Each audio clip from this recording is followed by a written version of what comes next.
In this week's episode, we look at a total transformation from this green metal box to this modern and comfortable Overland vehicle cab.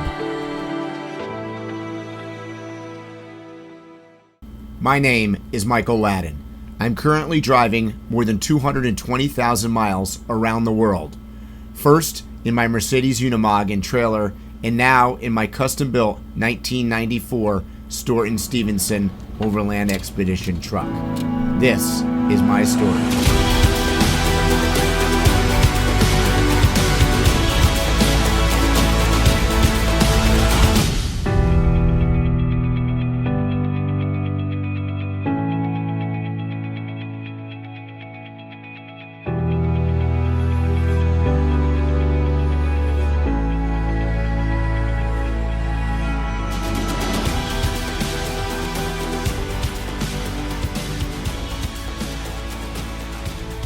All right, welcome to the channel.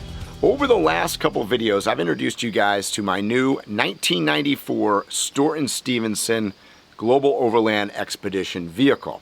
And if you recall, it replaced my Mercedes Unimog and Overland Expedition trailer that I've been living in for the better part of last year. Now, I kind of showed you inside the habitat and the home, if you will, and around the outside. Today, I want to give you a brief tour of inside my cab, which I kind of refer to as my cockpit. Now remember, this is an old military truck, and to say that it was Spartan is probably a gross understatement. When I first picked it up, it was loud, it was hot, it was echoey, basically just a metal box. That's the heater. Thinking about replacing this unit with heater and air conditioning. That's the CTIS system right there. That also is not functioning. Concerned that the driver door at the top has a gap. We'll have to look at that. And then if we turn the camera around this way, we can get rid of these rifle mounts, I'm pretty sure. This is how you sit in the third seat. Kind of a weird view. That is the cab. And for those of you out there that are maybe in the same scenario I am, where you're trying to upgrade an Overland truck, you might be interested in some of the things I've done here. So let's go inside, take a tour, and I'll give you kind of an overview of some of the things that I've done on my Stewart Stevenson. All right, here is the overview of inside the cab, and you can kind of see it now looks like pretty much a modern vehicle. The highlight and the centerpiece of this, and by the way, probably the most expensive part of the entire build, is these Shieldmon seats. And I gotta tell you, they're worth every single penny that was invested. With lumbar support, forward and back motion, these seats are super comfortable, let me tell you. They're easy access here on a knob on the side. They fold forward, so I have access to my storage behind the seats. Everything is adjustable. The headrest, the arms, it's got dual armrests, as you can see on both sides. Lumbar support, forward and backwards motion underneath. So really the biggest upgrade that I made. All right, between the two Shieldmon seats here, you can see my Dometic fridge, which is great for while you're driving, keep water and whatnot in. I use it as an extra refrigerator, and as you can probably see, I keep beer in there. All right, so I'm sitting here in the passenger seat, and I don't know if you can tell by the sound of the video at all, but I want to talk for a moment about the sound deadening that I put into the cab. I basically took the many-layered approach, if you will. So I have Dynamat, I have Dynapad, and I can pull up the, you see the rubber floor mats. I got one rubber floor mat, two rubber floor mats. This layer right here is the automobile carpeting. Here's the old, this is all the military gave you. This is the old military insulation. And then you've got Dynapad and Dynamat. And you can see here, this is stuck down to underneath. So this is the sound and heat insulating. So tons of layers underneath to keep it quiet. And all of this carpeting here, same thing, under all of this is all padding. The goal here was to get it as quiet as possible. Now, if I tilt the camera up here, you can see on the ceiling, this is like 1.5 inches of foam. The rear wall, coming around to the back here, I know that light's in the way a little bit, but you can see I did the same thing here on the rear wheel wall. And there is a ton of padding in here, which contributes, obviously, let me put this camera back over here, to the sound deadening. Plus, it's also works for the heat from the engine. So in the middle here, underneath here, this is where the Caterpillar 7-liter is, right underneath. So you really want to get it insulated as possible.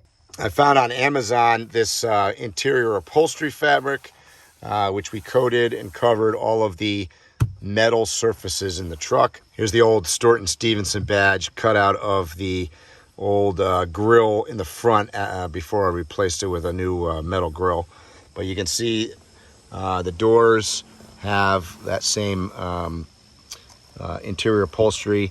Underneath, I covered every surface basically with the Dyna mat.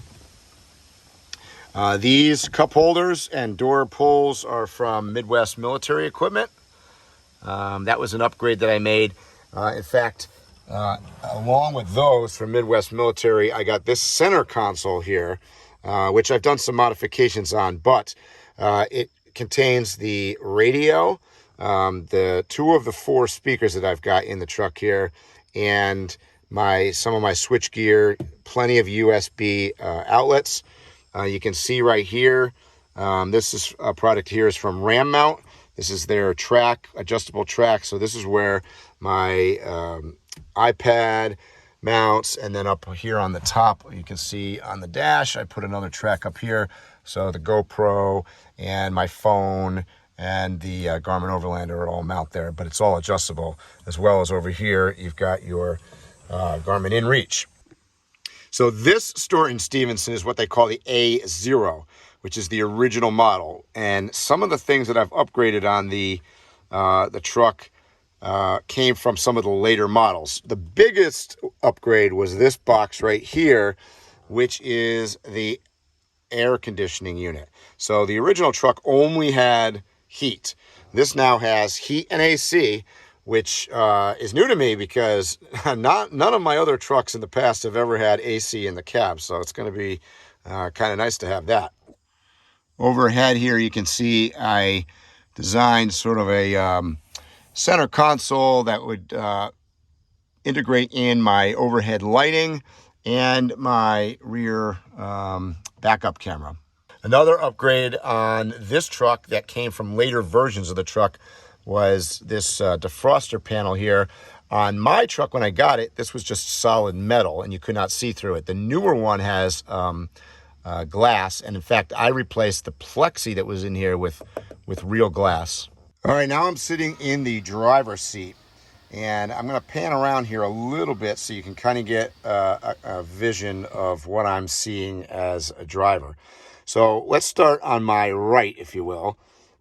Starts over here with an iPad that I've got here. I use that mostly just if I'm stopped somewhere and I want to look up information, or I'm searching for a destination or something, a point of interest. I've got right here my satellite radio Sirius XM receiver.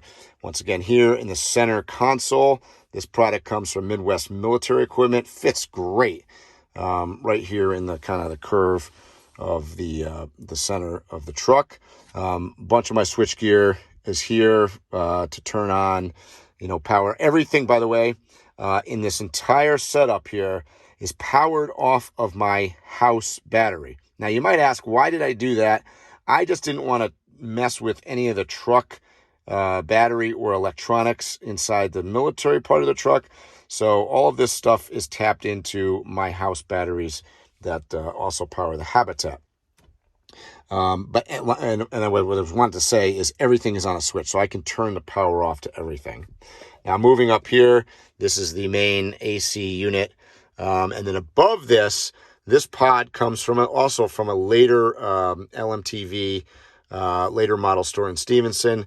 I totally converted it. It was made for a bunch of different switch gear and whatnot. I found this clock online that happened to fit this hole that the tachometer would normally go into. I think it was called classic gauges. And then these switches over here control my overhead outdoor lighting. You can see here in the middle, I upgraded the air brake, parking brake, and trailer air supply to the later style Haldex system. This is, you can see on the side here, I've got plenty of USB outlets. And that's kind of what I'm looking at from the driver's seat. This is my Garmin Overlander right here. This is where my phone mounts. And of course I have the GoPro mount if I need to film either myself or film something going down the road. And over there is the Garmin InReach, which for those of you that track me on my website, that sends out the ping to tell me, you guys all out there in cyber world, where I'm located. Now, as I pan up towards the ceiling, this is a backup camera, which I have set to stay on all the time. So I use it as my rear view camera, which is, I mounted it up here, which is where your rear view mirror would normally be located. It's I don't know how big this screen is, but I think it's a 10-inch, maybe 11-inch screen. So pretty generous in size. And one of the things I love about this truck, you can probably see as I move the camera around, your view out this window is, you know, second to none. It's amazing the visibility you get outside of this cab.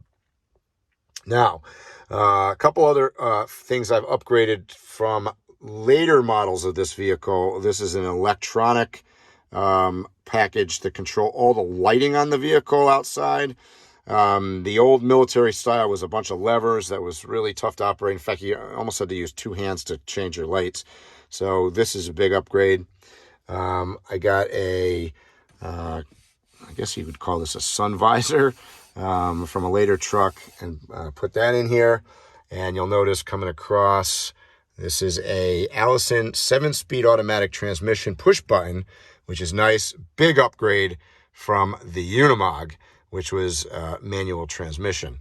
Right here in the center is a steering wheel from Acela, who does a aftermarket upgrades on Stewart Stevenson's. Basically completely re-outfits the vehicles. I couldn't really afford that, but I could afford their steering wheel. So big upgrade from the stock truck. It's a little bit smaller, definitely more modern looking for sure. It's a tough camera angle here, but you can see I have put in a circuit breaker panel right there.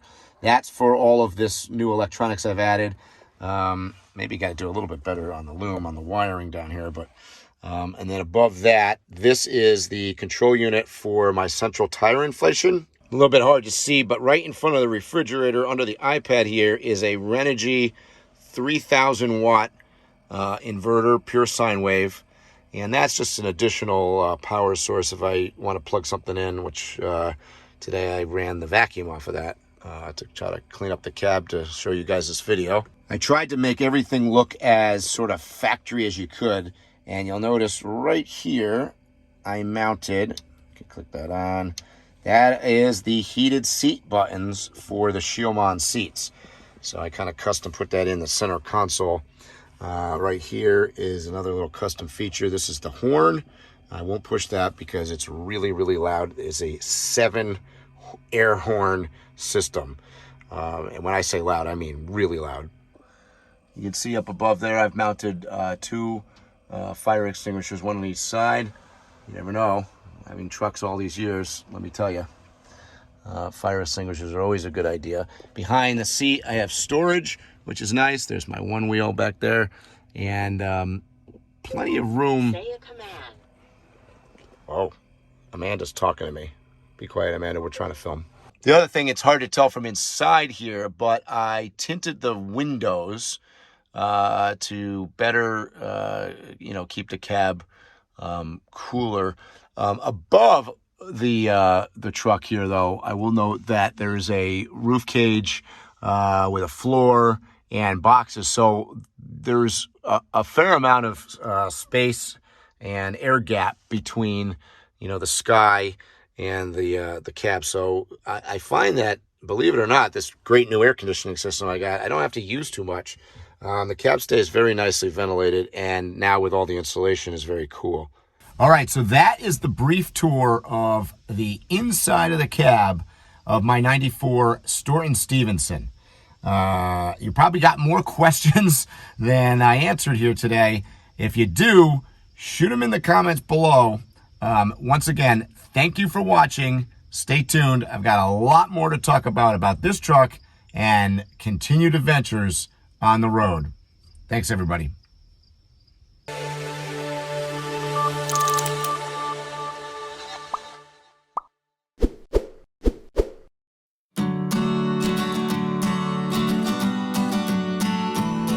Thanks for watching this video. If you like what we're doing, be sure to subscribe to our channel by clicking on the truck and tree symbol to your right. Once again, thanks and hope to see you soon.